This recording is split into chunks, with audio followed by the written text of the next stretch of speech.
Sure. Sure.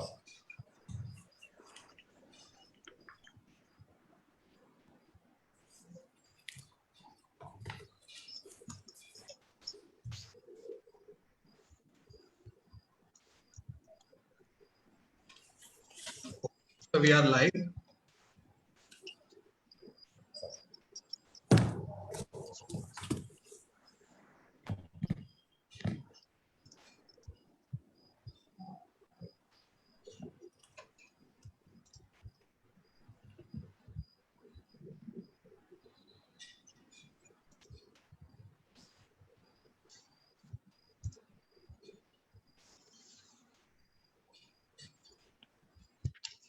आप सभी का बहुत बहुत स्वागत है आज के इस करियर टॉक में। और जैसा कि आपको पता है, हम सभी आपके बीच में सीआई मॉडल करियर सेंटर के माध्यम से, सीआई जॉब दोस्त ऑनलाइन वर्चुअल प्लेटफॉर्म के माध्यम से आपके बीच में करियर टॉक प्रोग्राम के माध्यम से उपस्थित होते रहते हैं और आपके जितने भी करियर संबंधित प्रश्न हैं उनका निराकरण करने का, उनका समाधान करने का पूरा प्रयास करते हैं। तो आज का ये करियर टॉक जो प्रोग्राम है, ये है इंजीनियरिंग और टेक्निकल एजुकेशन स्पेशल है। इसमें आज के जो हमारे एक्सपर्ट्स हैं जिनसे मैं आपको परिचय कराऊंगा, आज हम उनसे जानेंगे कि अपनी टेक्निकल एजुकेशन को करते समय, जब आप पढ़ाई के दौरान क्या क्या आप एक नयापन लेके आ सकते हैं, या कौन सी नई चीजें या कौन सी वो छोटी छोटी बातें हैं जिनका आप ध्यान रखते हुए अपनी तकनीकी शिक्षा को बेहतर बना सकते हैं और उसके बाद रोजगार के अवसरों को ज्यादा से ज्यादा बढ़ा सकते हैं अपने लिए। तो विकल्पों को तलाशना आप लोग जारी रखना पड़ेगा। तो उसके लिए जरूरी है कि हम उन बातों पर जरूर एक बार ध्यान दें जो कि आपकी तकनीकी शिक्षा ग्रहण करते समय बहुत ही आवश्यक है। तो बिना विलंब किए मैं सबसे पहले आज के जो हमारे एक्सपर्ट पैनलिस्ट हैं उनसे मैं आपका परिचय कराना चाहूंगा। हमारे बीच में है श्री अशोक कुमार साहब। मैं आपसे उनका परिचय कराना चाहूंगा। अशोक कुमार साहब जो उन्होंने 1972 में आरआई नागपुर से इलेक्ट्रिक इंजीनियरिंग में उन्होंने पास आउट हुए, ग्रेजुएशन किया। उसके बाद उन्होंने इंस्ट्रूमेंटेशन एंड कंट्रोल डिपार्टमेंट जो कि आईईआर इलाहाबाद का, उसमें लेक्चरर के रूप में अपनी सेवाएं दी। इसके बाद वो एनटीपीसी जो कि मध्य प्रदेश में है, एनटीपीसी सिंगरौली के एनटीपीसी में पहले ट्रेनिंग ऑफिसर के रूप में उन्होंने काम किया। और इसके बाद उन्होंने अपनी सेवाएं जो है ministry of labour and employment यानी श्रम एवं रोजगार मंत्रालय भारत सरकार में मद्रास, तब उस समय जब मद्रास हुआ करता था, चेन्नई नहीं था, उस समय डेप्यूटी डायरेक्टर ऑफ ट्रेनिंग के रूप में अपनी सेवाएं देना शुरुआत करी। उसके बाद उन्होंने इंटरनेशनल लेबर ऑर्गेनाइजेशन में 12 साल उन्होंने इंटरनेशनल लेबर ऑर्गेनाइजेशन में वर्क किया और विभिन्न पदों पर वर्क किया। और भारत नहीं बल्कि विदेशों में भी कई अन्य देशों में और अन्य महाद्वीपों में उन्होंने वर्क किया। तो उनका अनुभव काफी ज्यादा है। इसके बाद अंत में उन्होंने जब वो सेवानिवृत्त हुए तो वो डिप्टी डायरेक्टर जनरल के रूप में डीजीटी हुआ करता था 2015 से पहले, जो कि आज डीजी और डीजीटी दोनों अलग अलग हो रहे हैं। तो director general of employment and training हुआ करता था, उसमें से डेप्टी डायरेक्टर जनरल के पद से वो सेवानिवृत्त हुए। सर आपका बहुत बहुत स्वागत है। कम शब्दों में आपके जीवन को दर्शाना तो संभव नहीं है। आपको बहुत बहुत स्वागत है। और हमारे दूसरे एक्सपर्ट पैनलिस्ट के रूप में हमारे साथ में हैं के झा साहब, जो कि वर्तमान में प्रिंसिपल हैं गवर्नमेंट पॉलिटेक्निक यशोनगर के। ये हमारे क्षेत्र में, मध्य प्रदेश क्षेत्र में तो काफी चित परिचित हैं। अपनी युवाओं को अपने एक विशेष करियर काउंसलिंग के प्रोग्राम के माध्यम से भी युवाओं को मार्गदर्शन देते रहते हैं। और साथ ही विभिन्न तरीके के जो भी युवाओं से संबंधित कार्य हैं, जो कि युवाओं के करियर से उनको बेहतर बनाने से संबंधित कार्य हैं, उन सभी में उनका हस्तक्षेप हमेशा से रहा है। तो मैं इनका अनुभव और उनका परिचय सर से खुद भी जानना चाहूंगा। सर अपने में जीवन के बारे में हमको बताएंगे। तो सबसे पहले मैं अशोक कुमार साहब को आमंत्रित करता हूं। आप दोनों का बहुत बहुत स्वागत है सर। सर आपके जीवन को सर कम शब्दों में तो मैं बता दिया, एक परिचय दे दिया, लेकिन सर आपका जीवन का अनुभव 50 वर्ष से अधिक का सर कार्यकाल रहा है। इस कार्यकाल में आपने पूरी तरीके से तकनीकी शिक्षा, ट्रेनिंग और एम्प्लॉयमेंट और एम्प्लॉयबिलिटी को कैसे जनरेट या उसके नए विकल्प कैसे ला सकते हैं हम, इसके बारे में आपने पूरी तरीके से आपका अनुभव रहा। तो सर मैं आपसे निवेदन करूंगा कि कृपया अपनी शुरुआत से लेकर अभी तक के जीवन काल पर एक बार थोड़ा सा प्रकाश डालें सर, ताकि हम जैसे युवा जो है और हमारे साथ जितने भी युवा जुड़ चुके हैं वो उनसे मार्गदर्शन प्राप्त कर सकें और कुछ इंस्पिरेशन ले सकें। धन्यवाद चंगर साहब। मैं पहली बात तो मैं ILO में नहीं काम किया हूँ, ILO के साथ काम किया हूँ। भारत सरकार की तरफ से अलग अलग संस्थाओं में, अलग अलग जगहों में हम एक्सक्लूसिवली ILO के लिए नहीं थे, लेकिन ILO के साथ काम किए हैं और कई जगह बड़े अच्छे रिजल्ट भी आए हैं। हम आज हमारे करीबन 50 साल हो रहा है, यू आर राइट। हमारा ऑब्जेक्टिव खाली एक ही रहा है हरदम, skill development of the youth for their gainful employment. ये मेरा मुद्दा है जीवन का कि कैसे बच्चों को एम्प्लॉयबल बनाएं।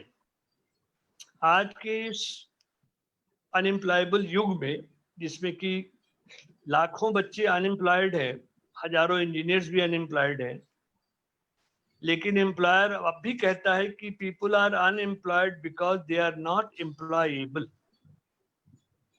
क्योंकि वो हमारे किसी काम के नहीं, इसलिए वो हम उनको नहीं रखते और वो दे आर अनएम्प्लॉयड। सरकारी नौकरियों में हम 19-20 होके खप जाते थे, लेकिन अब वहाँ नौकरियां करीब करीब खत्म हो चुकी हैं, भी हैं वो बहुत कम है, लिमिट है, और वो भी ज्यादातर कॉन्ट्रैक्ट पर और इस तरह से चल रही हैं।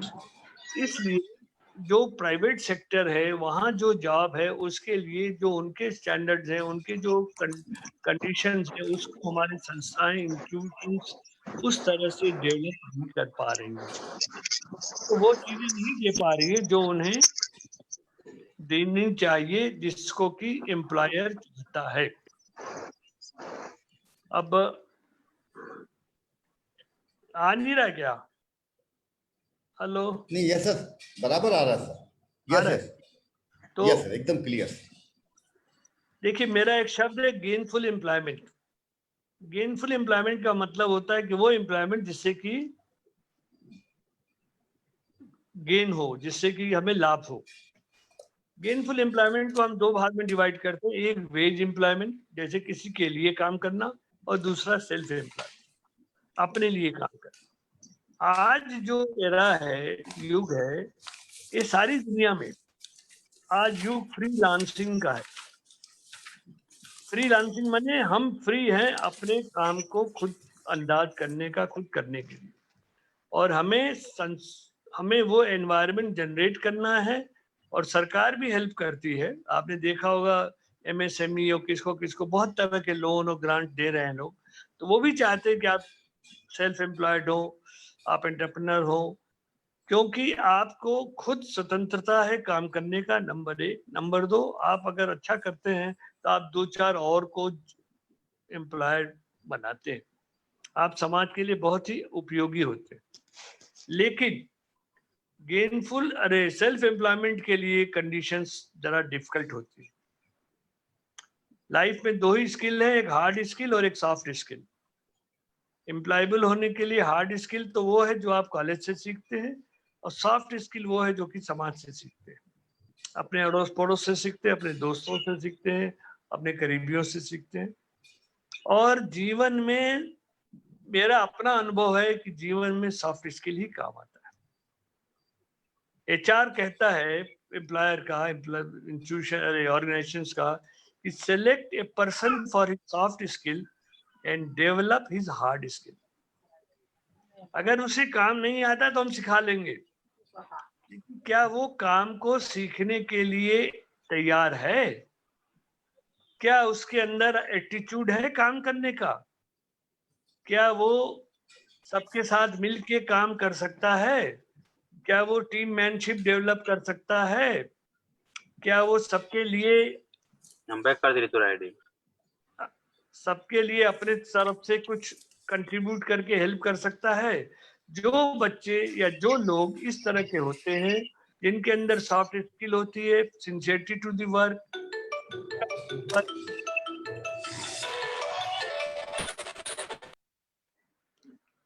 Attitude of doing work, helping each other, working in a team, ये जो होते हैं, ये लोग हर जगह सक्सेसफुल होते हैं, जीवन में भी, परिवार में भी, समाज में भी, और अपने काम में। अनफॉर्चुनेटली काम, धन्यवाद बहुत बहुत, थैंक यू वेरी मच। काम की क्षमताएं कम होती जा रही हैं और डिफरेंस बहुत बढ़ गया है। किसी को 25 से 30 लाख पैकेज मिलता है, किसी को 5 से 10 हजार रुपये तनख्वाह मिलता है। इतने बड़े डिफरेंस में हमें भी लगता है कि हमें भी 25-30 लाख मिलना चाहिए, लेकिन हमें उस 25-30 लाख के लायक होना पड़ेगा। लायक हम कैसे होंगे? लायक होंगे हम यदि हम विषय का अच्छी तरह ज्ञान हो, लेटेस्ट टेक्नोलॉजी का ज्ञान हो, चाहे स्कूल में पढ़ाया जाए चाहे ना पढ़ाया जाए। अगर आप चाहते हैं तो आप अपने इंटरनेट से, वेब से, लोगों से, सीनियर से बहुत कुछ सीख सकते हैं। उन चीजों को सीख करके पुराने एम्प्लॉय कॉलेज के पास आउट लड़के जो काम कर रहे हैं उनसे सीख सकते हैं। इन चीजों से जिसको ज्ञान होता है वो जाकर के अच्छा सक्सेसफुल होता है। और एक चीज और मैं बता दूं, मेरा अपना ये अनुभव है कि people are unemployed because they are not employable, and in today's era of unemployment there are jobs without men. आज भी उस तरह के काम के लिए आदमी बाजार में नहीं है। क्यों नहीं है?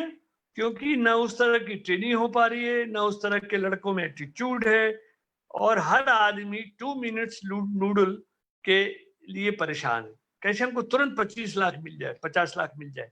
अरे ऐसे नहीं मिलता है, बहुत मेहनत करना पड़ता है, विषय को जानना पड़ता है। अगर आप विषय के अंदर नहीं जा सकते, अगर आप अपने को सबके साथ लेकर के नहीं कर सकते, काम के प्रति सिंसियर नहीं है, काम के प्रति आपको एटीट्यूड नहीं है, तो आपको कैसे कोई लेगा? क्यों कोई लेगा? इसलिए सबसे जरूरी है कि आप अपने को काम के लिए तैयार करें। क्या काम है उसके बारे में क्या तैयारी करनी है ये जानने के लिए जहां काम है वहां के सीनियर्स से इंटरेक्ट करें, उनसे पूछें भैया क्या है आपका कंडीशन, आप क्या चीज देखते हो लड़कों में। लोग कहते हैं कि हम सब्जेक्ट थोड़ी नहीं जानते, सब्जेक्ट जाने ना जाने, उसके अंदर काम करने का अप्रोच है कि नहीं, एटीट्यूड है कि नहीं, वो अपने को कम्युनिकेट कर सकता है कि नहीं, वो हमारी बातों को सुन सकता है कि नहीं। ये छोटी छोटी चीजें जो कि आपको कॉलेज स्कूल में नहीं मिलती, वो आपको खुद सीखना पड़ता है, इंटरनेट से, अपने दोस्तों से, अपने समाज से और अपने सीनियर से।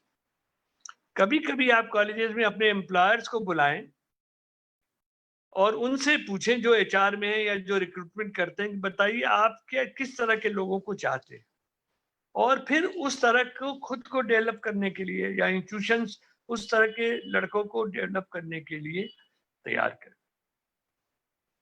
ये मेरा अप्रोच है लाइफ का कि future is for self employment, future is for freelancing. Freelancing में बहुत पैसा है लेकिन बहुत मेहनत है। फिर वहां 24 घंटे नहीं होता, वो 28 घंटे होता है, 30 घंटे होता है। एक आपको छोटी सी पिक्चर बताऊं मैं, रॉकेट सिंह करके एक पिक्चर आई थी, बहुत लोगों ने देखी होगी। रॉकेट सिंह में लड़का जो है अपना ऋषि कपूर का लड़का, ये एक कंप्यूटर का इंजीनियर है, और इसको इसका एम्प्लॉयर जो है, जो सीनियर बॉस है, वो बहुत प्रताड़ित करता है, उसको तंग करता है, तुम कुछ नहीं जानते, तुम बेकार हो, ये है वो है, पता नहीं क्यों, मैं उसको डिटेल नहीं समझता है। लेकिन उसने तय किया था कि मैं अपने काम को करके और अपने को शो करूंगा। फिर उसने एंटरप्रेन्योरशिप किया, maintenance and repair of system computers का, और लोगों के यहाँ कांटेक्ट किया और बोला साहब जब आपका कंप्यूटर खराब होगा आपको विदिन 24 आवर्स हम बना के देंगे। तो लोगों को अगर शाम को 4 बजे भी कंप्यूटर खराब होता था तो फोन करते थे, और उनका आदमी रात भर काम करके नेक्स्ट डे जब वो टेबल पे आते थे काम करने तो उन्हें वो तैयार मिलता था। ऐसा सप्लायर, ऐसा एंटरप्रेन्योर को कौन नहीं लाइक करेगा? जब हमारा अपना डाउन टाइम खत्म हो गया, बहुत कम हो गया, अब आज मशीन खराब है, आज रात भर पड़ा रहा खराब, फिर कल मैकेनिक आएगा, फिर 2-3 दिन और लगाएगा, फिर 5-6 दिन हमारा काम बंद हो गया। उसने कहा नहीं, जो भी होगा, अगर जैसा भी होगा, हम कोशिश करेंगे कि उसी रात भर में काम करके नेक्स्ट डे मॉर्निंग आपको सिस्टम हम दे दें। और इसमें वो बहुत सक्सेसफुल हुआ। वो इतना सक्सेसफुल हुआ कि जिसके अंडर में काम करता था उसकी कंपनी को सारे ऑर्डर मिलने बंद हो गए और 90% ऑर्डर सब उसको मिलने लगे। तो ये है एंटरप्रेन्योरशिप का मेहनत।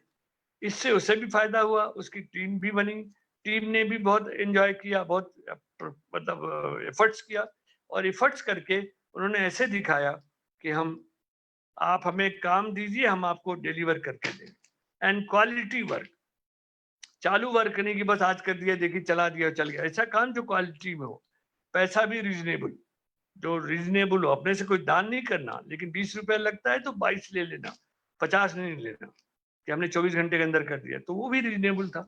तो इस तरह से gradually he got most of the jobs of that place, with the result the company where he was working that also has to go in big loss.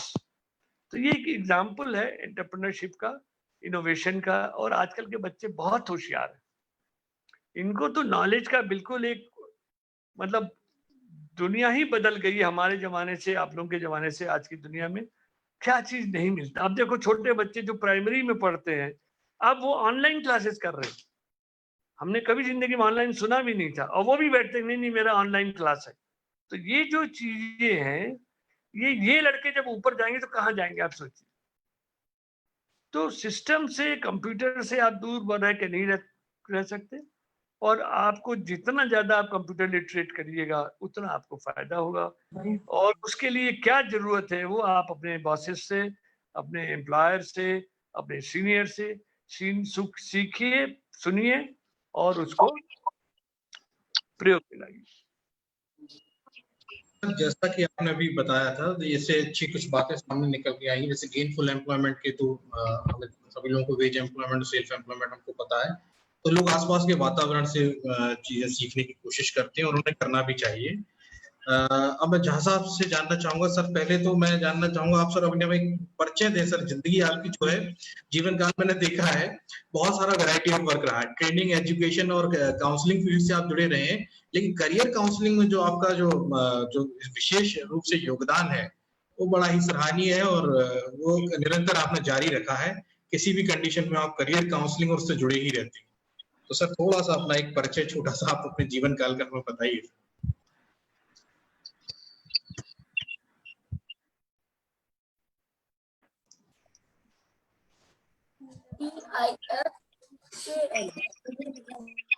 Hello, मेरी आवाज क्लियर है ना? जी जी जी सर।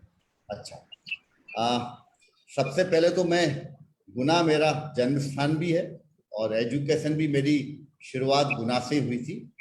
देन 1982 में मैंने GSTI Indore से be किया था mechanical में। जीएसटीआई मध्य प्रदेश का तो कम से कम, बल्कि मैं कहूँ तो देश, हमारे हिंदुस्तान का भी बड़ा प्रीमियम इंस्टीट्यूट रहा है, और मुझे बड़े बड़े वहाँ के विद्वान प्रोफेसर लोगों से एक एजुकेशन पाने का सौभाग्य मिला। देन 1984 में मैंने पॉलीटेक्निक अशोकनगर ज्वाइन किया, और तब से लगभग 36 इयर्स मैंने पूरे कर लिए इस साल इसी कॉलेज में। बीच में एक छोटा सा ब्रेक लिया था मैंने, यूपीएससी के माध्यम से मैंने सरकारी department, directorate general employment and training, short period के लिए ज्वाइन किया था। Serve there as deputy director of training. मेरी पोस्टिंग उस समय central staff training research institute Kolkata में हुई थी, और मुझे सौभाग्य मिला था देहरादून ATI को विजिट करने का। उस समय हमारे सर अशोक कुमार सर उस समय डायरेक्टर थे वहां पर। एक संक्षिप्त सा हमारा परिचय हुआ था, और पुनः मेरा सौभाग्य है कि आज मैं उनके साथ ये फोरम शेयर कर रहा हूँ। कोई ज्यादा बड़ा मेरा काम नहीं है, अलबत्ता बड़े बड़े लोगों के साथ मिलने से, DGET का एक्सपोजर, और एक हमारा national institute of technical teachers training and research Bhopal है, वहां से मैंने मास्टर्स डिग्री की है, मास्टर ऑफ टेक्निकल एजुकेशन।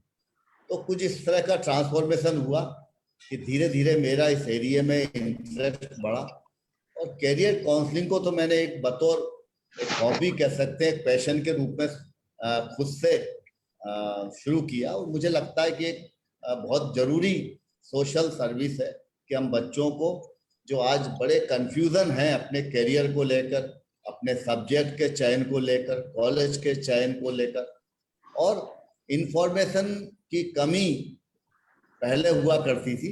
आजकल इंफॉर्मेशन की कमी समस्या नहीं है, परंतु ओवर इंफॉर्मेशन मिस इन्फॉर्मेशन और गलत सोर्स से इंफॉर्मेशन, लोगों के विज्ञापन के कारण वेस्टेड इंटरेस्ट संस्थाओं में, बुकिंग कोचिंग संस्थानों में लोगों को, बच्चों को मिसगाइड करके विज्ञापन करके लोगों को लाना, ये सब आजकल बहुत हो रहा है।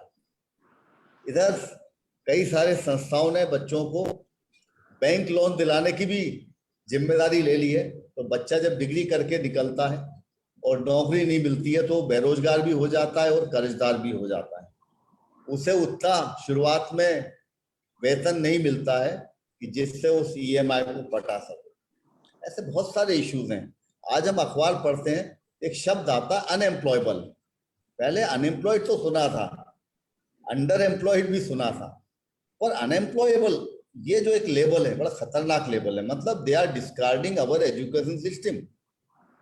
हमारे पूरे शिक्षा प्रणाली को, हमारे पूरे संस्थान को ये लेबल लगाकर, ये जजमेंट देकर कि बच्चा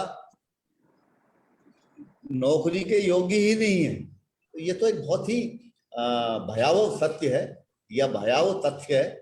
इसके बारे में आज हम चर्चा का ये टॉपिक चुना है। हम लोग जरूर चर्चा करना चाहेंगे इस पर। और मैं हमारे एमसीसी के सीआईआई और एमसीसी का ये जो प्लेटफॉर्म है, हमारे विनय प्रताप सिंह जी सेंगर है, मुझे एक बार और भी अवसर दिया है कैरियर टॉक के माध्यम से।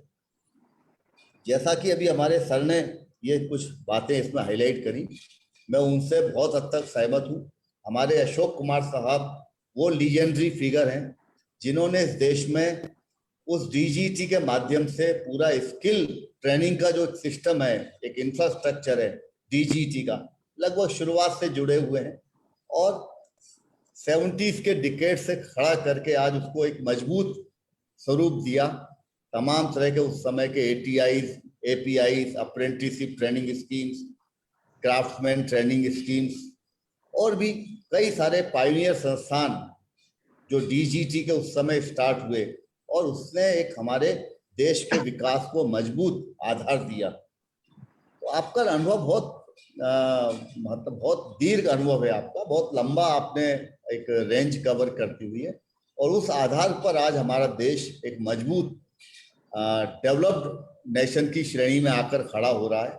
ये कोई छोटी मोटी बात नहीं है। जब हमारा देश आज़ादी के बाद काफ़ी संघर्ष कर रहा था, आज हम लोगों ने एक बहुत बड़ा इंफ्रास्ट्रक्चर खड़ा कर दिया है जिसमें हमारे पास हर तरह की मैन पावर, आईआईटीज भी हैं ऊपरी लेवल पर, एनआईटीज भी हैं, स्टेट गवर्नमेंट के इंजीनियरिंग कॉलेज भी हैं, और अभी तो प्राइवेट सेक्टर में सेल्फ फाइनेंस स्कीम में भी बड़े बड़े संस्थान हमारे पास हैं। एक बहुत बड़ा इंफ्रास्ट्रक्चर स्किल मैन पावर पैदा करने का, बनाने का खड़ा हो गया है। पर सवाल इस बात का आता है, ये प्रश्न तो पहले भी आता था, इंडस्ट्री इंस्टीट्यूट इंटरेक्शन होना चाहिए। हमारे यहाँ के बच्चे इंडस्ट्री में एकदम फिट नहीं है, मिसमैच है। तो ये मिसमैच वाली चर्चा तो पहले भी होती थी, पर ये चर्चा उतनी ज्यादा नहीं थी, उतना ज्यादा सीरियस इश्यू नहीं हुआ था। अभी ये इश्यू सीरियस इसलिए हो गया है कि बच्चे मिसफिट हैं, अनफिट नहीं है, और उसके कारण भी बहुत सारे हैं। हम कारण पर अगर चर्चा करें तो एक कारण तो मुझे समझ में ये आता है कि हमारी नई टेक्नोलॉजी के कारण जो एडवांसमेंट हुए हैं टेक्नोलॉजी में, कंप्यूटर, सॉफ्टवेयर और आईटी के कारण नए नए तरह के जॉब्स क्रिएशन हो रहे हैं, और जो पुराने जॉब्स हैं वो ऑब्सोलीट हो रहे हैं। ये एक बहुत बड़ा फैक्टर है। और अभी हमारे करिकुलम, हमारे कोर्सेस उस कदर अपडेट नहीं हुए हैं जैसा कि इंडस्ट्री में चेंजेस हो रहा है। तो ये गैप तो हर वक्त रहा है। इंपॉर्टेंट बात है कि how to cope up with that situation, how to respond to that problem, क्योंकि अभी हम बहुत ओवरनाइट चेंज नहीं ला सकते हमारे टेक्निकल एजुकेशन सिस्टम में। और मेरा ऐसा मानना है कि इसमें बहुत हद तक हम लोगों को फ्लेक्सिबल अप्रोच अपनानी पड़ेगी। फ्लेक्सिबल अप्रोच का मतलब यह है कि कुछ स्पेस हमें हमारे स्टूडेंट्स को देनी पड़ेगी, सो दैट ये जो बच्चे जब पास आउट होकर निकलेंगे तो एक आइडेंटिकल प्रोडक्ट नहीं होंगे, ये मास प्रोडक्शन नहीं होगा इनका, but they will come out with certain differentiation. इनकी सेट ऑफ competencies हैं, इनकी जो नॉलेज सेट है, स्किल सेट है, वो एक दूसरे से अलग होकर कुछ डिग्रियां में भी द सेम, पर इनका स्किल सेट कुछ अलग होगा। ये एक्स्ट्रा ट्रेनिंग से हासिल कर सकते हैं, एक्स्ट्रा इनपुट से हासिल कर सकते हैं, और कॉलेजेस में कुछ इस तरह का प्रोविजन करना पड़ेगा कि ये जो गैप है, उस गैप को हम कुछ हद तक मीट आउट कर सकें। ये 17,000 टोटल बस। और दूसरा मेरा ऐसा मानना है कि हमारे यहाँ इसको माइंडसेट चेंज करने की भी बहुत जरूरत है। क्या हो गया, अभी भी बहुत सारे लोग हमारे यहाँ कन्वेंशनल जॉब मार्केट में जॉब ढूंढ रहे हैं, तो वहाँ तो ऑलरेडी जॉब श्रिंक हो रहे हैं। मार्केट के फोर्सेस बहुत बड़ी फैक्टर है। अभी ग्लोबलाइजेशन हो गया है, पूरी टेक्नोलॉजी अब एट पार हो गई है। किसी भी देश में जो टेक्नोलॉजी डेवलप होती है उसी समय हर देश में पहुंच जाती है, वो गैप खत्म हो गया है। काफी कुछ ऑटोमेशन से भी जॉब्स कम हो रहे हैं। तो इन सबको देखते हुए हमें देखना पड़ेगा कि हमारे जो बच्चे हैं उनमें एक लर्निंग एटीट्यूड की जरूरत है, उन्हें एक अडेप्टेबिलिटी की जरूरत है। हम एक नए सिचुएशन में भेजेंगे तो वहां जाकर वो बच्चा ये नहीं कहेगा कि मुझे ये आता नहीं है, बल्कि ये कहेगा yes I will learn that also. तो हमें कांस्टेंट लर्निंग की जरूरत है। ऐसे बच्चे, ऐसे इंजीनियर पैदा करने हैं, ऐसे मैन पावर तैयार करने हैं जो लगातार अपने आप को अपडेट रखना चाहते हैं, अपने आप को अडॉप्ट करना चाहते हैं। तो इससे कुछ हद तक हमारी ये समस्या है वो दूर होगी। और साथ में छोटे छोटे कोर्सेस, एडिशनल कोर्सेस, अभी हमारे सर ने भी बताया कि अभी लर्निंग के बहुत सारे सोर्स हो गए हैं। इंटरनेट एक बहुत बड़ा सोर्स है, ऑनलाइन क्लासेस, ई लर्निंग, इतने सारे रिसोर्सेस हैं। ये बच्चे अपने रेगुलर प्रोग्राम के दौरान, रेगुलर कोर्सेज के साथ उसको सप्लीमेंट्री एजुकेशन करके, एक्स्ट्रा लर्निंग के साथ ये करना चाहिए। कॉलेजेस को भी कुछ इंडस्ट्री का एक्सपोजर बच्चों को देने की कोशिश करना चाहिए, जो विजिट्स के माध्यम से, इंटरेक्शन के माध्यम से, कुछ लाइव प्रोजेक्ट्स बच्चों को प्रदान करके ये भी हो सकते हैं। इंडस्ट्री के लोगों को हमारे यहाँ इन्वॉल्व करें तो यह काफी हद तक पूर्ति हो सकती है। बट बात वही है, जो टेक्नोलॉजी बाजार में जिस तेजी से आ रही है, हम उस टेक्नोलॉजी को कॉलेज में बहुत जल्दी से बगैर हैवी इन्वेस्टमेंट किए बगैर नहीं ला सकते। फॉर एग्जाम्पल 3D प्रिंटिंग, अभी 3D प्रिंटर हर कॉलेज में लाएंगे तो हो सकता है कि वो खरीदें और खरीदने के बाद बहुत जल्दी ऑब्सलीट हो जाए because of this high development. पर जहां पर वो 3D प्रिंटर अवेलेबल है, किसी कॉलेज में अवेलेबल है या किसी इंडस्ट्री में अवेलेबल है, तो हम उनके साथ शेयरिंग कर सकते हैं, हम रिसोर्स की पूलिंग कर सकते हैं, शेयरिंग कर सकते हैं। तो बच्चे को उस टेक्नोलॉजी के बारे में काफी हद तक नॉलेज मिल सकेगी। और मेरे ख्याल से वेबसाइट्स हैं, इंटरनेट पे इतना कंटेंट्स है, इतना रिसोर्सेस हैं कि टीचर ने भी अपने आप को अपडेट करना होगा और स्टूडेंट को भी अपडेट करना पड़ेगा। जब ये चीजें होंगी तो जो मिसमैच है, वो जो गैप है, काफी हद तक उसकी पूर्ति होगी। और इसको फ्लेक्सिबल अप्रोच से कुछ ऑटोनॉमी प्रोवाइड किए जाए। अभी हमारे डिपार्टमेंट में भी काफी कुछ इनोवेशंस हो रहे हैं। हमारी नई PS मैडम और हमारे जो कमिश्नर साहब ने अभी टेक ओवर किया है, वो भी काफी इंटरेस्ट दिखा रहे हैं। तो हम लोग यही चाहेंगे कि आप प्रिंसिपल को ऑटोनॉमी दें, हमारे टीचर्स को हम लोग ट्रेनिंग में प्लेस कर दें, उनको ट्रेनिंग प्रोवाइड करें। ट्रेनिंग इंस्टीट्यूशन के साथ में नेटवर्किंग हो, इंस्टीट्यूशन की इंस्टीट्यूशन के साथ नेटवर्किंग हो। उससे क्या होगा, हमारे रिसोर्स की पूलिंग होगी, हमारे एक्सपर्टाइज की शेयरिंग होगी और हम बहुत सारी हमारी जो शॉर्ट कमिंग्स हैं वो आसानी से पूर्ति कर सकेंगे। That is the response. जी मैं सर आपको इस बात को थोड़ा सा ब्रीफ करना चाहूंगा। ये क्या है कि कंपनीज के साथ में जब हम लोगों के एचआर के साथ में इंटरेक्शन भी होता है, तो हम लोग ये देखने में आया है कि आप अभी हम बात कर रहे हैं, आपने जैसे बताया, सर ने बताया कि एक्स्ट्रा स्किल्स को कैसे एक्वायर कर सकते हैं। कुछ सीखना हो तो आप किन तरीकों से अपने जो पहले से सीनियर रहे, एलुमनाइज रहे, उस ग्रुप में जुड़ के काम कर सकते हैं। इंटरनेट पे बहुत सारे रिसोर्सेज अवेलेबल हैं। मैं बात करूंगा बेसिक टेक्निकल एजुकेशन की। जब हम बात करते हैं, किसी कोई हमारे पास फ्रेशर आता है जो इंजीनियरिंग या कंप्यूटर साइंस से इंजीनियरिंग पास आउट है, उसके पास वो बेसिक स्किल्स नहीं होती है जो कि BE में उसको पढ़ने के दौरान होनी चाहिए। ऐसे में बात करूं डिप्लोमा या ITI की भी, तो उनको जो बेसिक काम के लिए पढ़ाया जा रहा है अभी उनके पास वो नहीं है। वो एक्स्ट्रा स्किल्स एक्वायर करने के उसके कारण वो बेसिक स्किल्स को खोते जा रहे हैं। तो इस बारे में मैं अशोक सर से भी जानना चाहूंगा, अशोक कुमार साहब से ही, कि सर आप क्या कहेंगे कि ये बेसिक कहीं ना कहीं डिस्टरबेंस हुआ है मल्टी टास्किंग और मल्टी एक्टिविटीज करने के कारण, तो आपका जो कोर एरिया है उसे मिस करते जा रहे हैं। तो हम अपना आपकी बेसिक जो कोर्स है उसको आप कंप्लीट नहीं करेंगे तो आपका जो आधार जो है वो गड़बड़ा जाएगा, आप एक्स्ट्रा स्किल्स एक्वायर करने के कारण। सर इस पर थोड़ा सा प्रकाश डालिए, क्या ऐसा हो रहा है? क्योंकि हमें दिखाई दे रहा है मतलब इस तरीके का फीडबैक मिल रहा है इंडस्ट्री से भी। शंकर साहब, मैं एक शब्द को बहुत ही कठोर शब्द उसमें कहूंगा कि हमारे देश में quality is not a word in our dictionary. हमारे देश में क्वालिटी के बारे में कोई एक शब्द नहीं बोलता, न चाहता है। वो quantity quantity quantity, number number number. जब आप नंबर बढ़ाते हैं तो डाइल्यूशन ऑटोमेटिकली हो जाता है। कोर्सेज में अगर आपकी सीट 30 की है तो आप उसको 60 कर रहे हैं, 50 कर रहे हैं। तो जो टीचर 30 बच्चों को ठीक से पढ़ा सकता था वो 60 को 50 को नहीं पढ़ा पाता है। जो सामान लगता था 30 के लिए वो 50-60 में उसका आधा मिलता है, तो उसकी क्वालिटी और खराब हो जाती है। टीचर जो हैं उनको अपडेट भी नहीं करते, और टीचर आजकल अपडेट होना भी नहीं चाहते। कहना नहीं चाहिए, आज हम सब इंटरेस्टेड हैं कि किस तरह ट्यूशन और मिल जाए, किसी ट्रेनिंग इंस्टीट्यूट में, किसी उसमें चले जाएं, और हम ज्यादा से ज्यादा पैसा पैसा पैसा। ये हमारा आज का युग है और हर एक जगह है, इट इज वेरी नेचुरल। लेकिन जो आपने कहा क्वालिटी को डिग्रेड करने का हर जगह, देखिए पहले 4-5 इंजीनियरिंग कॉलेज थे MP में, या 6-7 थे, अब कम से कम 200 होंगे।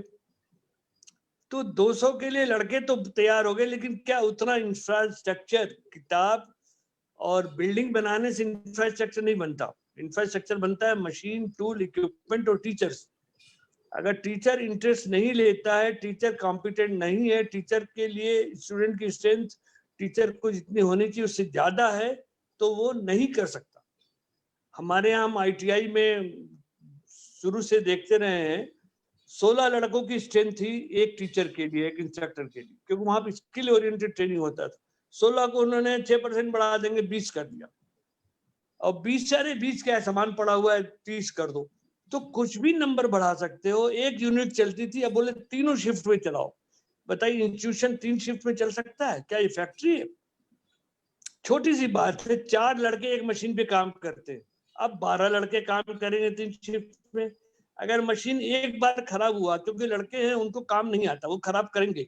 अगर वो खराब हो, 12 लड़कों का नुकसान होगा, और अगर हफ्ते भर खराब हुआ तो 12x7 का नुकसान हुआ। इस तरह से quality of training it goes to the dogs.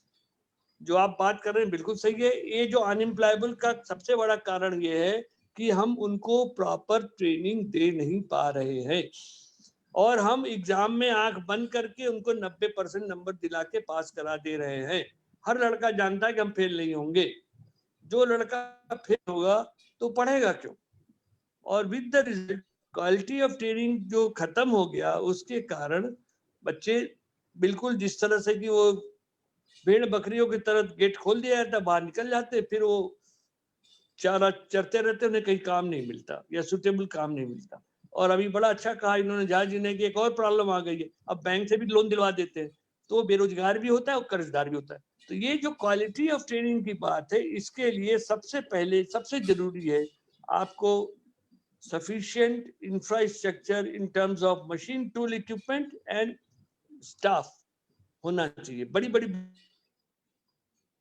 Building of training नहीं इंप्रूव होगा। मशीन, टूल, इक्विपमेंट चाहिए, बिजली चाहिए 24 घंटे या जब तक वो चल रहा है, और नहीं है तो बैकअप चाहिए। बहुतों में बैकअप नहीं होगा। बिजली अगर नहीं आती है तो नहीं आती है, बैठे खाली बैठे हुए हैं।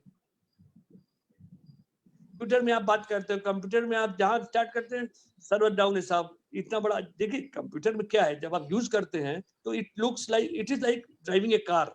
आप 50 कार चला रहे हैं तो एक रोड ठीक है, अब उसी रोड पे आप 500 कार चला देंगे तो रोड में ट्रैफिक जाम होगा ही। ट्रैफिक जाम होगा, वहां पे प्रॉब्लम आएगी। उसी तरह कंप्यूटर में भी है, हर आदमी यूज कर रहा है और उतनी बड़ी उसके लिए जो हाईवे बोलते हैं ई वे, या जो उसके लिए केबल है उस साइज का केबल नहीं डाल रहे हो, उस तरह का मेंटेनेंस नहीं कर रहे हो, तो वो ब्रेक हो जाता है। ब्रेक हो जाता है तो सबका नुकसान होता है। तो ये जो चीजें हैं शंकर साहब, आप तो CII में हो, आप उस लेवल में इनको पुश करो कि क्वालिटी ऑफ ट्रेनिंग को इम्प्रूव करने के लिए गवर्नमेंट से बात करें और कहें नंबर को भूल जाओ, नंबर को प्रायोरिटी कम दो, अच्छे प्रोडक्ट की प्रायोरिटी दो। IITs अच्छे क्यों थे? क्योंकि उनके यहाँ क्वालिटी ऑफ ट्रेनिंग उन्होंने उस समय, और क्वालिटी ऑफ ट्रेनिंग बहुत स्ट्रॉन्ग, टीचर बहुत अच्छे थे, इंफ्रास्ट्रक्चर भी बहुत अच्छा है। अब वो 50 IIT खोल दी, हर एक का नाम IIT कर दी, मतलब IIT का नाम भी IIT नहीं रहा। विद द रिजल्ट उतनी क्वालिटी के, उतनी स्टैंडर्ड के टीचर भी उनको हर एक जगह नहीं मिल पा रहे, ना उतना मशीन टूल इक्विपमेंट आ रहा है, ना उस तरह के उतने अच्छे लड़के आ रहे हैं, तो फिर नेचुरली IIT के भी लड़के अनएम्प्लॉयड होंगे। ये चीज है। इसके लिए आप अगर CII के फोरम से या किसी और फोरम से जिसपे आप बात करें कि भाई क्वालिटी ऑफ ट्रेनिंग को इम्प्रूव करने की प्रायोरिटी दी जाए, और उसके लिए इंडस्ट्री को भी इनिशिएटिव लेना चाहिए, इंडस्ट्री को इंस्टीट्यूशन से लिंकेज और अच्छा बनाना चाहिए। हफ्ते में एक लेक्चर हर क्लास में इंडस्ट्री के उसका होना चाहिए, खाली एक लेक्चर। और टीचर्स जो हैं उनको भी इंडस्ट्री में पोस्ट करना चाहिए ताकि वो देखें इंडस्ट्री में वो क्या काम करता है। आप प्रोफेसर हो गए, आप बड़े सीनियर हो गए, आप अपने छोटे से ग्रुप में सीनियर हो गए, इंडस्ट्री में जो पोजीशन है वो बड़ी डिफरेंट। वहां पे उनको प्रोडक्ट भी बनाना है, उसकी क्वालिटी भी मेंटेन करना है, मार्केट के हिसाब से कंपेटेबल भी होना है और प्रॉफिट भी लाना है। तो उसके लिए वर्कर काम नहीं करेगा, उसको भी मैनेज करना है, एम्प्लॉयर जो टॉप बॉसेस है उनको भी सेटिस्फाई करना है।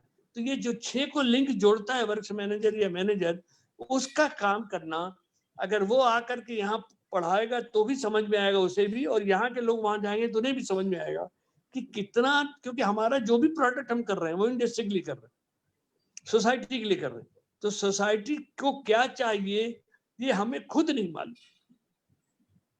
अगर आपके पास समय है तो मैं इंजीनियरिंग में था, regional engineering college BRC Nagpur में, हम इंजीनियरिंग इलेक्ट्रिकल इंजीनियरिंग की बड़ी बड़ी चीजें पढ़े। हमारे हेड ऑफ डिपार्टमेंट साहब ने एक सब्जेक्ट लिया बाद में, टेक्निकल राइटिंग, उसका एग्जाम भी नहीं होता था, लेकिन उन्होंने पहले ही दिन कह दिया था तुम्हारी सारी जिंदगी में यही काम आएगा, तुम कितनी पढ़ लो काम यही आएगा। और वही काम आता है, कैसे रिपोर्ट लिख, कैसे प्रेजेंट करना अपनी चीजें, कैसे किसी की CR लिखना, कैसे कोई एक्सीडेंट हुआ तो उसको बनाना, कैसे कोई सेफ्टी के बारे में बात करना, ये हमें आता ही नहीं, हमें पढ़ाया ही नहीं जाता। अब भी जो पढ़ाया जाता है वो मेरे ख्याल से सबसे कम इंपॉर्टेंस उस सब्जेक्ट का टीचर भी देते हैं और लड़के भी देते हैं, जबकि सारी जिंदगी वही सब्जेक्ट काम आता है। सारी जिंदगी यही काम आता है कि आप कैसे किसी को बोल रहे हैं, आप जो चाहते हैं वो आपने कह दिया कि नहीं, और उन्होंने समझ लिया कि नहीं। अगर आपने इतनी कर ली तो आपका आधा काम हो गया। और क्वालिटी ऑफ ट्रेनिंग में जो चीजों की इंडस्ट्री को जरूरत है वो अगर आप लाएंगे तभी आप उसकी ट्रेनिंग को या उसको इम्प्रूव कर पाएंगे, नहीं तो बहुत मुश्किल होगा। और मैं CII को चाहूंगा कि क्वालिटी ऑफ ट्रेनिंग पर अपने मेंबर्स के थ्रू इंस्टीट्यूशंस में इंसिस्ट करें, सपोर्ट करें और गाइड करें। Thank you sir. बहुत बहुत धन्यवाद सर। सर एक ये केवल प्रश्न ट्रेनिंग के उसका नहीं है सर, विद्यार्थियों के इंटरेस्ट का भी है। अभी यूजुअली मैं कुछ बच्चों के इंटर्न के लिए इंटरव्यू ले रहा था, तो मैंने ये पाया कि उन्होंने जैसे किसी गर्ल स्टूडेंट ने BE कंप्यूटर साइंस किया है, लेकिन उसका आगे जाके उसको 3rd ईयर तक जाके पता चला कि उसका इंटरेस्ट नहीं है, लेकिन अब BE कंप्लीट होने वाली थी वो छोड़ नहीं सकती थी उसे। सिमिलरली मैंने ऐसा पाया कि BE मैकेनिकल का छात्र था, कई बार देखा है कि उनका इंटरेस्ट कंप्यूटर साइंस में ज्यादा है ना कि मैकेनिकल में, उस समय सब्जेक्ट चूज कर गए। तो ये इंटरेस्ट भी चेंज होता है समय के साथ में, हॉबीज चेंज होती है, इंटरेस्ट चेंज होता है। तो वो लोग कुछ कोर्सेज करना चाहते हैं लेकिन वो आगे उस फील्ड में इसलिए करियर नहीं बना सकते क्योंकि कभी कभार क्या होता है, जो बेसिक रिक्वायरमेंट आपकी है एलिजिबिलिटी को उस क्षेत्र की ही होनी चाहिए, ग्रेजुएशन या मास्टर डिग्री होनी चाहिए। तो ऐसे समय में सर विद्यार्थी बहुत कंफ्यूज हो जाते हैं और दबाव आ जाता है उन पर करियर बनाने में।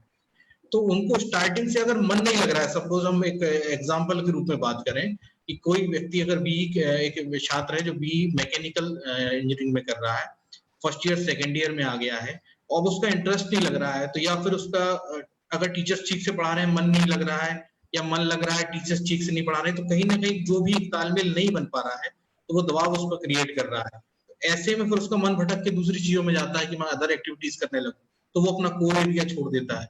तो ऐसे में उसे क्या करना चाहिए, वो कैसे निर्णय ले कि मैं क्या आगे बढ़ूं इस क्षेत्र में या नहीं बढ़ूं? ये बहुत ज्यादा एक बड़े स्तर पर समस्या देखी गई है। हम क्वालिटी जो कैंडिडेट्स इसलिए निकाल पाते, कैंडिडेट का उसमें मन ही नहीं है, उसका मन कहीं और है। तो करियर काउंसलिंग उसका बेस है ही, लेकिन अगर ऐसा होता है सिंगर साहब जी, एक अंग्रेजी में सेइंग है, आइदर फ्ली और फ्लो। आपको नहीं मन कर रहा, छोड़ दीजिए, आप छोड़ दीजिए, सेकेंड ईयर करने के बाद छोड़ दीजिए, जाइए फिर से कंप्यूटर साइंस में ज्वाइन कर लीजिए। और अगर आप फ्ली नहीं कर सकते तो जैसे चल रहा है, देखो लाइफ में हर चीज हमारे हिसाब से नहीं चलती, हर चीज हमारे हिसाब से नहीं चलती। जब आप इंडस्ट्री में जाएंगे तो वर्कर आपके हिसाब से नहीं होगा, आपका बॉस आपके हिसाब से नहीं होगा, आपका सबऑर्डिनेट, आपका कलीग आपके हिसाब से नहीं होगा। तो ये थोड़ी नहीं है कि हम सब हमारी तरह से होंगे, हमें उनके हिसाब से फ्लो करना पड़ेगा, एडजस्ट करना पड़ेगा। अगर हम नहीं एडजस्ट कर सकते तो छोड़ दें, कोई दूसरी नौकरी चले जाए वहां से। तो बहुत क्लियर है, आइदर फ्ली और फ्लो। जो आपको आता है, अगर आप समझते हैं मैं कंप्यूटर साइंस में तो हूं, तो छोड़ दीजिए इंजीनियरिंग, फिर से जाइए फर्स्ट ईयर में कंप्यूटर साइंस करिए, या कंप्यूटर साइंस के जो कोर्सेज हैं अगर आपको अलाउड है इसके साथ कुछ और करने का, एमसीए बीसीए करने का या और कुछ, तो उसको साइड में करिए अगर आप कर सकते हैं तो।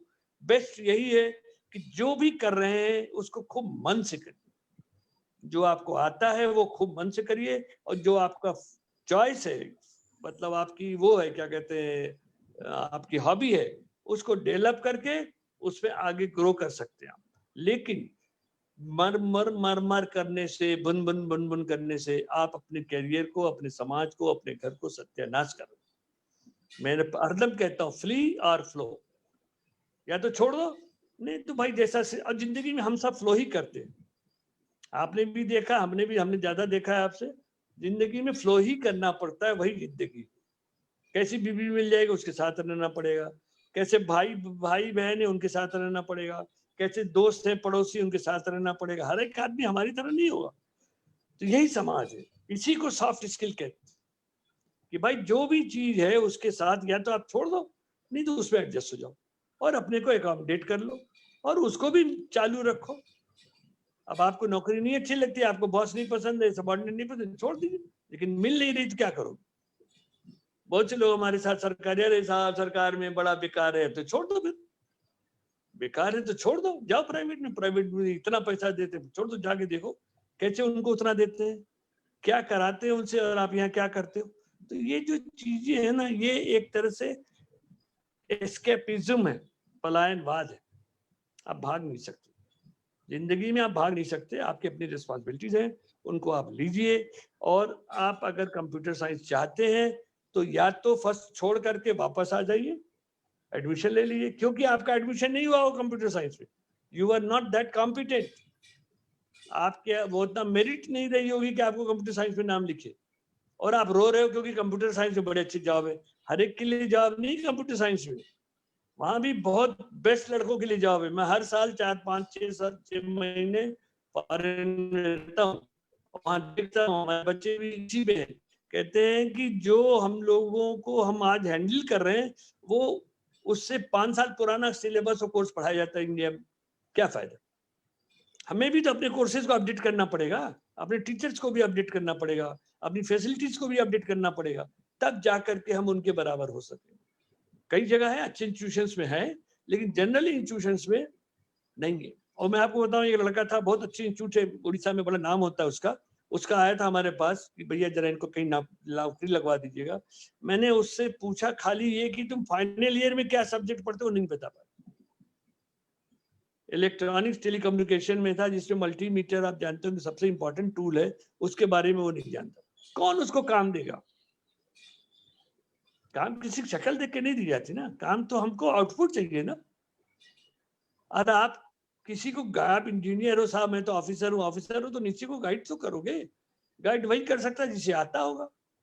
जिसे आता नहीं हो क्या गाइड करेगा? तो ये मेरा कहना है कि भाई फ्ली या फ्लो ये डिसाइड करो और अपने हिसाब से करो, और जो पसंद, लेकिन फ्लो करना ही पड़ेगा जीवन में, कहीं कहाँ फ्ली करोगे भाई? आपको भी बहुत चीजें नहीं पसंद आती, फिर भी करते हैं कि नहीं? हमें भी नहीं पसंद आती थी, करना पड़ता और अच्छा भी है, करना चाहिए, तब आप और अच्छा आउटपुट दे पाओ।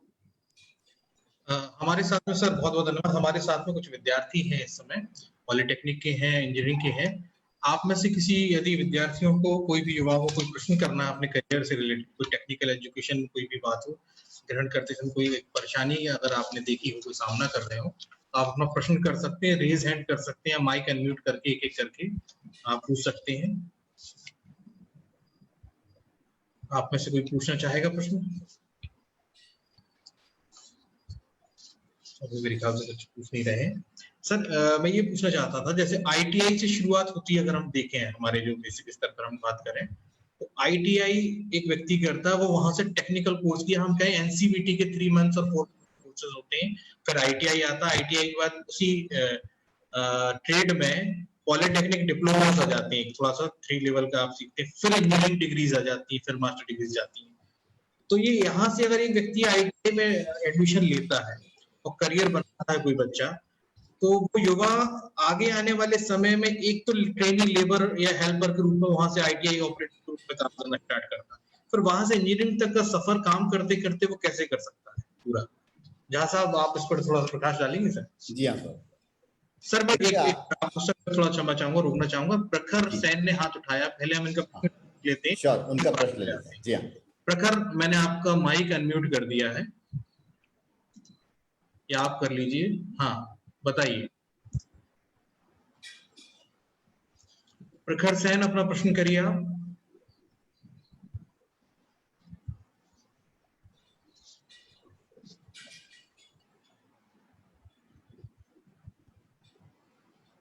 प्रखर, आपकी आवाज नहीं आ रही है हम तक।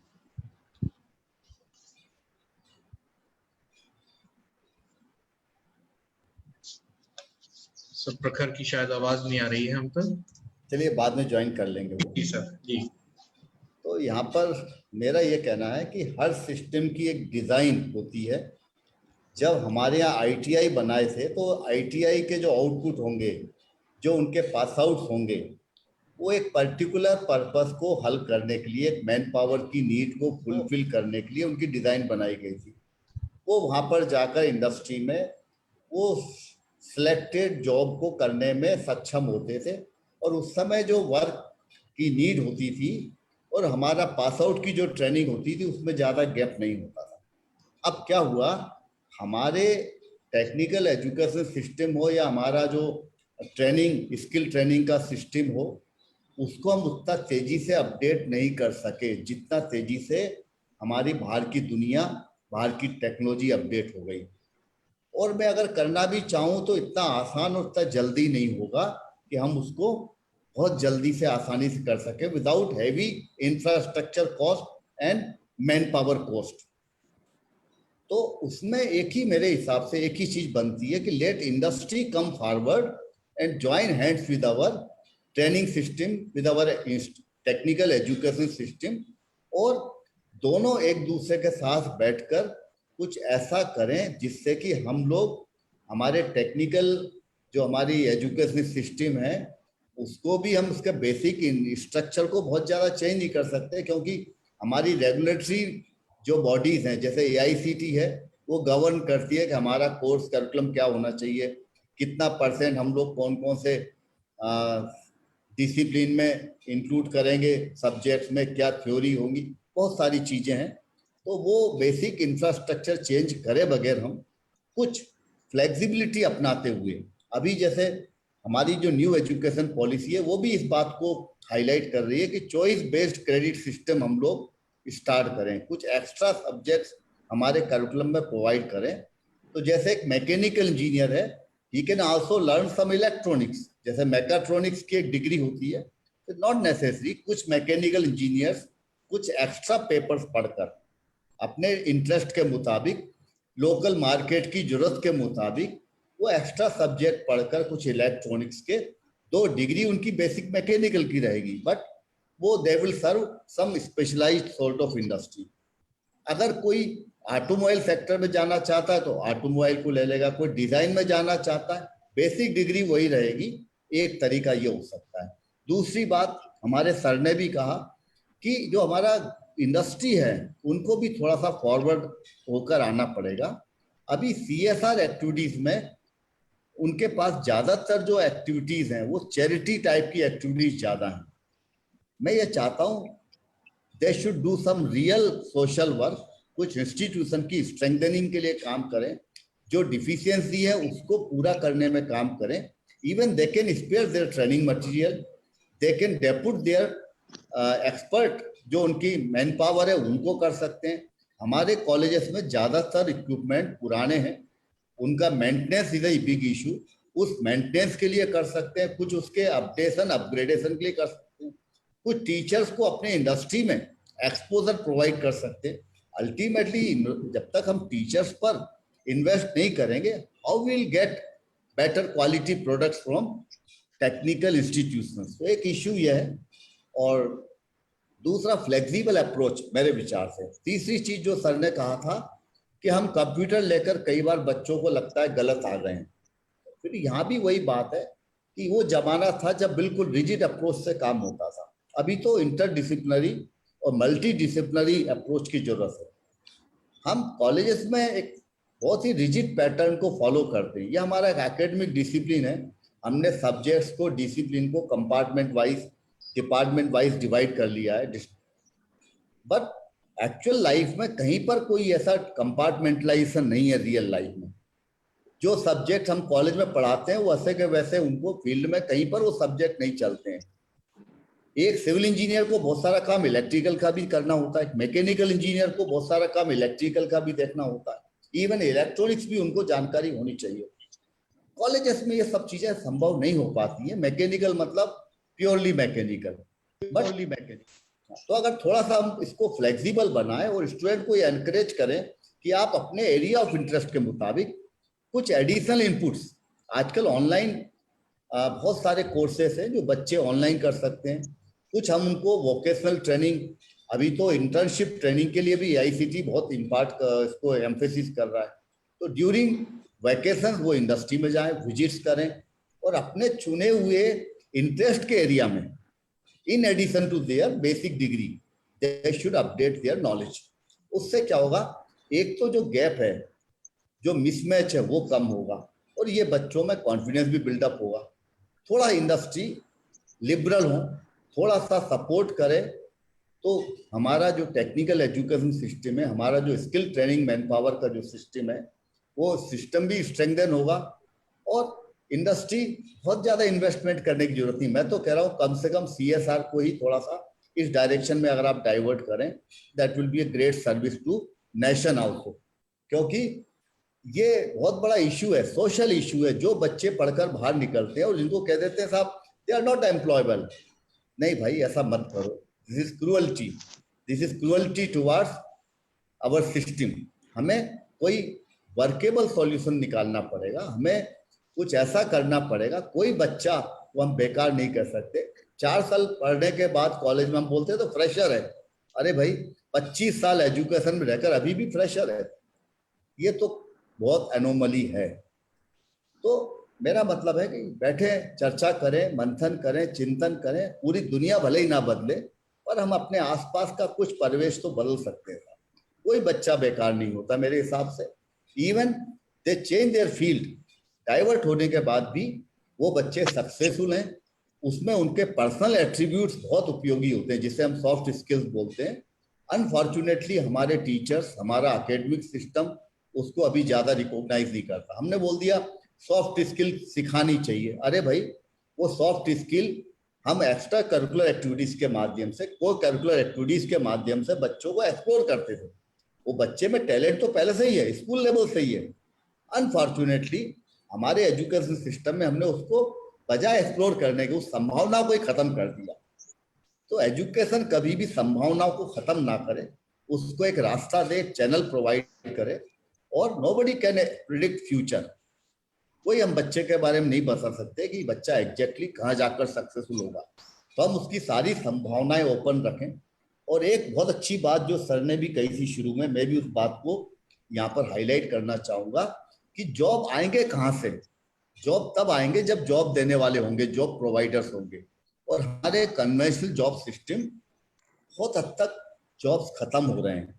हमारे जो इंडस्ट्रीज हैं, जो एम्प्लॉयर्स हैं, वो apprenticeship scheme, internship, NEEM project, of outsourcing, of role employment, contractual employment, ऐसे उन्होंने कई सारे टर्मिनोलॉजी बना ली है जहां इन बच्चों को रेगुलर एम्प्लॉयमेंट की जगह एक अल्टरनेटिव एम्प्लॉयमेंट प्रोवाइड किया जा रहा है। और बच्चों के, उनके पेरेंट्स के, सबके माइंडसेट ऐसे हैं कि वो उसी एरिया में जॉब ढूंढ रहे हैं जहां जॉब अब लगभग खत्म होते जा रहे हैं।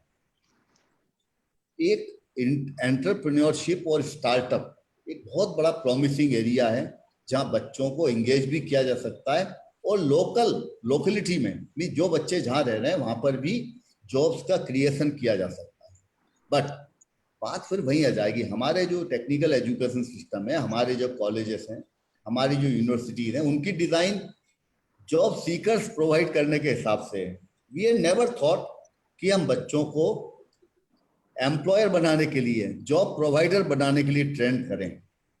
तो with this existing curriculum, existing course and teaching training system, it's really difficult to assume कि हमारे बच्चे जॉब प्रोवाइडर बनेंगे। Again we have to choose some alternative approach, some innovative approach. जब हमारे स्टूडेंट, पूरे बच्चों को नहीं, शुरू में हम फर्स्ट ईयर में सारे बच्चों को हम एक्सपोजर प्रोवाइड करें, अवेयरनेस दें कि yes this could be your alternative career. Entrepreneurship भी आपका एक करियर हो सकता है, आप स्वयं के मालिक बन सकते हैं। और उसमें जो बच्चे इंटरेस्ट दिखाएं उनको सिलेक्शन करने के बाद उनको हम स्टैंड बाय पैरेलल में इतना ट्रेनिंग दें, इतने इनपुट प्रोवाइड करें जिससे कि वो खुद अपना रोजगार क्रिएशन कर सकें, दूसरों को भी जॉब दे सकें, कुछ वेंडर बन जाएं, कुछ कॉन्ट्रैक्टर बन जाएं, कुछ अपने छोटे मोटे स्टार्टअप करके इंडस्ट्री खोलें। अभी भी हो रहा है, पर अभी भी बाय चॉइस कम हो रहा है, बाय चांस ज्यादा हो रहा है। तो मेरा ऐसा मानना है। मैं आपको थोड़ा रोकना चाहूंगा सर, क्षमा चाहता हूँ। जी एक प्रश्न आया है, और जो हमारे लाइव इस समय युवा जो हमसे जुड़े हुए हैं फेसबुक के माध्यम से, वो अपने प्रश्न जो है चैट में लिख सकते हैं, मैसेज कर सकते हैं। श्योर बिल्कुल। साथ ही साथ जो हमारे साथ में भी जूम मीटिंग में कुछ युवा जुड़े हुए हैं, अगर वो उनका प्रश्न या माइक या कोई तकनीकी खराबी के कारण प्रश्न नहीं कर पा रहे हैं, तो वो चैट बॉक्स में जाके अपना प्रश्न पूछ सकते हैं। सर, एक प्रश्न है, ये हमसे राजीव कुमरे ने पूछा है फेसबुक के माध्यम से कि यदि आप थोड़ी देर के लिए इंडस्ट्री और उससे सीआईआई को थोड़ा सा मतलब हम डिस्टेंस करें, तो आपके ऑब्जर्वेशन में इस समय आने वाले समय में इंजीनियरिंग के लिए कोर्सेज में कौन सा कोर्स सबसे बेहतर है? ये पूछा है प्रश्न राजीव कुमरे ने। कोर्स बेहतर है। ये प्रश्न, जी सर बोलिए। ये प्रश्न जितना सरल है उसका उत्तर उतना ही कठिन है क्योंकि कोई भी स्टूडेंट को ये ऐसा जनरलाइज वे में हम सवाल करेंगे तो that would be a injustice to other courses also. हाँ, आपकी इंटरेस्ट क्या है, आप किस लाइन में आगे बढ़ना चाहते हैं, आपकी कैपेसिटी क्या है, तो हर कोर्स एक कुछ हम टेंटेटिवली प्रेडिक्ट कर सकते हैं। यदि ये ट्रेन हमारी इस रास्ते से वहां पहुंचाएगी, उसका रूट हम लगभग तय कर सकते हैं, उसकी डेस्टिनेशन तय कर सकते हैं। इसी तरह से ये कोर्स आपको किस प्रकार के जॉब ऑफर कर सकेगा, किस प्रकार का कैरियर दे सकेगा, उसको हम प्रेडिक्शंस कर सकते हैं। नाउ ये तो आपको चूज करना है, आपकी कैपेसिटी, आपका इंटरेस्ट, आपके एप्टीट्यूड, आपकी लाइकिंग, बहुत सारी चीजें, उसमें अगर आपका मैच है तो एक कोर्स आपके लिए अच्छा है। बट एक जनरल तरीके से ये कह देना कि साहब यही कोर्स सबसे अच्छा है, तो फिर तो बाकी सब कोर्स। सर, आने वाले समय के हिसाब से यही प्रश्न मैं अशोक कुमार साहब से करना चाहूंगा कि क्या लगता है आपको कि जो बच्चे, उसने राजीव कुमरे ने प्रश्न अच्छा किया, एक अच्छा प्रश्न है कि आने वाले समय में उन्हें कौन सा इंजीनियरिंग कोर्स चूज करना चाहिए, इसमें करियर की ज्यादा अच्छी बेहतर संभावना उपलब्ध है? देखिए, जो एग्जिस्टिंग कोर्सेज हैं, जो एग्जिस्टिंग एरिया है, वो तो अपनी जगह पर है, उसमें जो बेस्ट होगा उसी को काम मिलेगा। नए एरिया जो आ रहे हैं, जैसे कि सोलर सिस्टम है, सोलर सारे हिंदुस्तान में फैल रहा है और तेजी में फैलेगा। बायोडाइवर्सिटी की जो सिस्टम्स है, मतलब क्या बोलते हैं उसको आप, various ways of energy generation जो है, अदर वेज, जी उसमें काम हो रहा है। बहुत ज्यादा काम रूरल एरियाज में होगा। रूरल एरियाज में not only in agriculture but in other areas also, चाहे हॉर्टिकल्चर हो, चाहे फ्लोरिकल्चर हो, चाहे पिस्सीकल्चर हो, चाहे पर्मिकल्चर हो, बहुत से एरियाज है। और ये मत समझो कि हम इंजीनियर है तो हमारा कोर्स लेंगे। इंजीनियर तो एक जनरल सबसे अच्छा बनाया हुआ प्रोडक्ट है मार्केट के लिए। ये ऐसा प्रोडक्ट है जो हर जगह एडजस्ट हो सकता है, मशीन्स को भी हैंडल कर सकता है, मैन को भी हैंडल कर सकता है, समझे आप? तो अगर आप इन एरियाज में, क्योंकि अब आप देखोगे अभी इतने कोरोना या सब में अब भी प्रोग्रेस हुआ तो रूरल में ही हुआ, कल्चर में ही हुआ। हेलो जी जी सर। अब भी जो कुछ हुआ वो एग्रीकल्चर में ही डेवलपमेंट हुआ, और जो इकोनॉमी का जरा सा जो लिफ्ट हुआ है वो it is only because of agriculture. तो एग्रीकल्चर नहीं, रूरल। तो रूरल, सोलर और बायोडाइवर्सिटी की जो भी चीजें हैं, कंप्यूटर, एआई, आर्टिफिशियल इंटेलिजेंस, इसमें बहुत तेजी में काम हो रहा है। और इतना तेजी में काम हो रहा है, अब देखो ऑटोमोबाइल और मैकेनिकल इंजीनियरिंग कितना कम हो जाएगा जब इलेक्ट्रिक कार आ जाएंगे। इलेक्ट्रिक कार में होगा क्या, यहाँ तो 100 स्पेयर पार्ट थे, वहां तो मुश्किल से एक मोटर होगा, और मोटर के अलावा गाड़ियों का पार्ट होगा। प्राइम मूवर मोटर होगा, मोटर को आप बिजली दीजिए, अब बिजली पे जाइए, तो वहां पे जो चार्जर है, वहां पे जो बिजली की सिस्टम है, जो पावर जनरेशन है, और पावर जनरेशन भी नहीं होगा, वहां भी सोलर का लगा होगा, वो सोलर जनरेट करके आपको बिजली देगा, बिजली से आप कार चलाइए। और कार की जो और मशीनें लगती है ना, इंजन, सिलेंडर, ये वे सब खत्म, वहां तो लेके गए और वो प्राइम मूवर हो गया, वो मूव कर रहा है, उसके बाद आप अपना क्लच, गियर और जो भी यूज करिए। तो इस तरह से नए नए एरिया डेवलप हो रहे हैं। और एक और बहुत अच्छा एरिया है जो कि अभी आप एग्रीकल्चर में देखेंगे, इसको क्या कहते हैं, ये अरे जो नॉन कार्बोनिक है, फूड वाले, ये जैविक खेती, जैविक भी, जैविक ऑर्गेनिक है, organic organic organic farming, organic farming, organic या ऑर्गेनिक फार्मिंग। ये सब जो एरिया है ना साहब, ये जरूरी नहीं कि बी करो तो बी एग्रीकल्चर में भी कर सकते हैं आप, बी हो सकता है कुछ दिन बाद बी ऑर्गेनिक फार्मिंग में भी आ जाए। इन सब एरियाज में फ्यूचर बढ़ने वाला है, क्योंकि टेक्नोलॉजी धीरे धीरे कम हो रही है। और ऐसी टेक्नोलॉजी, आप देखो फोटोग्राफी टेक्नोलॉजी खत्म हो गई करीब करीब, आपके मोबाइल में ही कैमरा डाल दिया, पूरी फोटोग्राफी के सीन ही खत्म हो गया, आउट हो गया। कार का देखिए, अगर इलेक्ट्रिक कार आ गया, टेस्ला अगले साल से कार दे रहा है, तो आपकी ऑटोमोबाइल टेक्नोलॉजी कितनी कम हो जाएगी। तो ये सब बढ़ता जाएगा, and change is the law of nature, change होता जाएगा। आपको बस ये करना है कि जो भी काम करो बेस्ट करो, क्योंकि देखो हम लोग एनालॉग एरिया में थे, 52%, 53% गुड, सेकंड क्लास सब चल जाता था। अब आप डिजिटल में या तो आप 90+ है, नहीं तो 0 है, या तो आप 1 है, नहीं तो 0 है। तो आप 1 बनिए, और 1 के लिए जरूरी नहीं कि इसी सब्जेक्ट में बनिए, जो आपको अच्छा लगता हो, जो सब्जेक्ट आपको प्रिय हो, जिस सब्जेक्ट को आपकी हॉबी हो, उसमें 1 बनिए और खूब मेहनत करिए। मेहनत मतलब collect information from various ends, from internet, from sites, from other webs, plus from your seniors, from your friends, from industries। इसी तरह से आदमी को सीखना पड़ेगा, और कोई रास्ता बंद नहीं है, रास्ता आप खुद ही खोल लेंगे और बसता चला जाएगा। ठीक है? हाँ, हमारे बीच में कुछ युवा हैं, अगर वो अपना प्रश्न करना चाहते हैं, क्योंकि समय अब लगभग होने वाला है आज के इस करियर टॉक सेशन का। कोई युवा अगर कोई प्रश्न करना चाहे।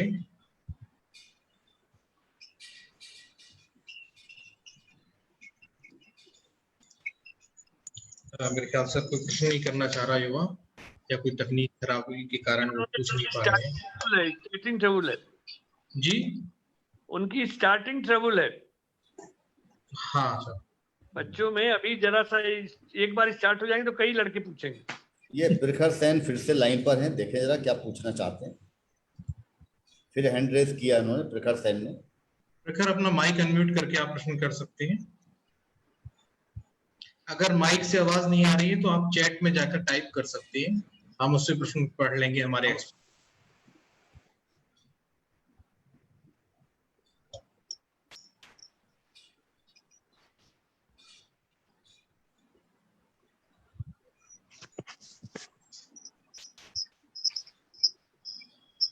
मेरे ख्याल से किसी तकनीकी खराबी के कारण वो उनका माइक काम नहीं कर रहा है प्रखर का। तब तक मैं आप सभी युवाओं को, हमारे लाइव जुड़े हुए पार्टिसिपेंट को ये बताना चाहूंगा, जितने भी युवा हैं, सीआईआई मॉडल करियर सेंटर द्वारा जल्द ही मतलब एक ऐप को लॉन्च किया गया जिसका नाम है सीआईआई जॉब दोस्त। ये प्ले स्टोर पर भी अवेलेबल है, इसे आप डाउनलोड करिए, इस पर अपना रजिस्ट्रेशन करिए और इसमें अपनी पूरी कंप्लीट प्रोफाइल को जरूर भरिएगा। आप पूरे एक एक जानकारी, जितना बेहतर हम आपके बारे में जान पाएंगे उतना ही बेहतर रोजगार अवसर हम आपको उपलब्ध करा पाएंगे। वर्तमान में उसमें विभिन्न जो इंडस्ट्री सेक्टर्स हैं, मैन्युफैक्चरिंग हुआ, सर्विस हुआ, ऑटोमोबाइल हुआ, या कोई भी अदर फार्मास्यूटिकल सेक्टर है, सेल्स है, इन सभी सेक्टर्स में जॉब्स अवेलेबल हैं। और ई कॉमर्स इंडस्ट्री और उसमें भी डिलीवरी और इन एरियाज में भी जॉब अवेलेबल हैं। तो मैं आप सभी से अनुरोध करूंगा, युवाओं से, जॉब दोस्त पर जाकर अपना रजिस्ट्रेशन करें। इसी प्रकार आपकी आवाज आ रही है, आप प्रश्न करिए।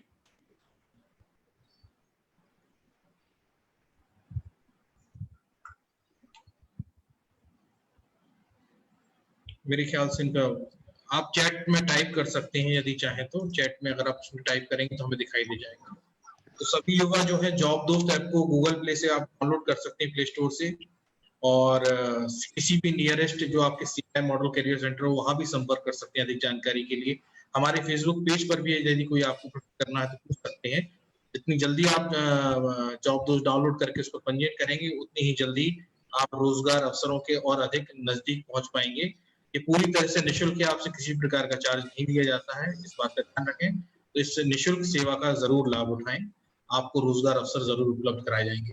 मेरे ख्याल से सर बच्चे प्रश्न नहीं है उनके युवाओं के ज्यादा, तो हमने जो आपने बात तो करी है पूरे दौरान में, उसमें सारे प्रश्नों को कवर कर लिया है कहीं ना कहीं। आपने अपना अनुभव जो साझा किया आज युवाओं के साथ, उसमें लगभग सारी जितने भी उनके जो दिमाग में प्रश्न निकलते होंगे उन सभी का समाधान हो गया है। और जो कोई किसी का प्रश्न हो तो आप उसी मैसेज बॉक्स डाल सकते हैं, हम अपने एक्सपर्ट पैनलिस्ट तक वो प्रश्न जरूर पहुंचाएंगे और उनसे आने वाले सुझावों को भी आपके साथ में साझा किया जाएगा। तो आज के इस करियर टॉक में सर बहुत ही अच्छा लगा, आपने अपना जीवन का अनुभव शेयर किया। हमारे जो काफी तकनीकी एजुकेशन से संबंधित जो थे उनका भी सर उत्तर हमको मिला, और मैं आदरणीय अशोक कुमार साहब का बहुत बहुत धन्यवाद देना चाहूंगा, और आदरणीय झा साहब का भी धन्यवाद देना चाहूंगा, वो हमेशा हमारे साथ बने रहते हैं। और उन्हीं के निवेदन पे उन्होंने कहा था और उन्होंने अनुरोध भी किया था, और हम लोगों को अशोक कुमार साहब के बारे में पता चला तो हम दोनों ने निर्णय लिया कि दोनों ही एक साझा रूप से आमंत्रित करेंगे। तो अशोक कुमार साहब को बहुत बहुत धन्यवाद कि सर आपने समय निकाला आज के इस प्रोग्राम के लिए। आपके मुझे भी बहुत अच्छा लगा सिंगर जी, बच्चों के साथ इंटरेक्ट करूंगा मैं, और भी चाहूंगा, अगर आप चाहेंगे तो मैं हाउ टू इनहेंस एम्प्लॉयबिलिटी, इस पे हम लोग कभी लेक्चर करेंगे, हाउ टू इनहेंस एम्प्लॉयबिलिटी को कैसे बढ़ाई जाए। जी सर। झा साहब आपको बहुत बहुत धन्यवाद आज के प्रोग्राम के लिए। तो जी सर, उसके सिस्टम रिस्पॉन्सिबल है, उनकी गलती नहीं, तो आप आइंदा कभी मौका दीजिएगा तो मैं इसमें इंटरेक्ट करूंगा। ठीक है सर? जी सर, हम आपके साथ जरूर जुड़े रहेंगे सर, हम बस बने रहेंगे। तो मैं सभी युवाओं से आज जिन्होंने फेसबुक पर हमको लाइव देखा और हमारे साथ जितने भी युवा यहाँ जुड़े रहे, आप सभी का धन्यवाद देता हूँ समय के लिए, और हमारे एक्सपर्ट पैनलिस्ट का भी धन्यवाद देता हूँ। आने वाले समय में और भी अन्य रोचक करियर तथ्यों के साथ हम करियर टॉक प्रोग्राम के माध्यम से आपके साथ में उपस्थित होंगे, और बहुत बहुत धन्यवाद आज के प्रोग्राम। Thank you sir. चलूं?